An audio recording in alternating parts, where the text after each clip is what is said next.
4 تا مکملی که هر فوتبالیستی نیاز مصرفشون کنه. اولیش پروتئین وی که غذا اصلی عضلمونه. باعث عضله سازی بهترمون میشه، باعث ریکاوری سریعترمون میشه. با توجه به جذب سریعی که داره بعد از مسابقات طولانی یا تمرینات پرفشارمون خیلی میتونه به کمکمون بیاد، مخصوصا برای کسایی که نمیتونن پروتئین کافی رو از غذاشون دریافت کنن. مکمل شماره 2 بتالانینه. دیرتر خسته شو، بیشتر بدو، مخصوصا برای پست‌های کناری مثل وینگرها و فولبک‌ها یا هافبک‌های میانی که به دوندگی بیشتری نیاز دارن. با افزایش سطح کارنوزین در عضله جلوی تجمع اسید لاکتیک رو میگیره که در نتیجه تأخیر در خستگی داریم و دوندگی بالاتر.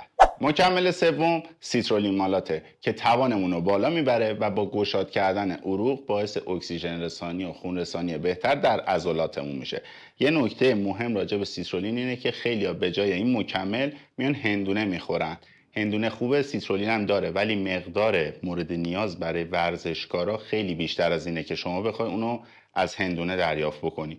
تقریبا 3-4 کیلو هندونه باید بخوری، اونم به صورت روزانه نمیشه، تازه قندش اینا هم به کنار. مکمل شماره 4 که تقریبا میشه گفت مهمترین مکمل برای فوتبالیستاه که باعث افزایش قدرتشون و عملکردشون میشه.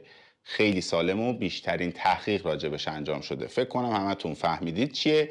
اسمشو برام توی کامنت ها بنویسید، میخوام به قید قرعه یکی از همینا رو هدیه بدم.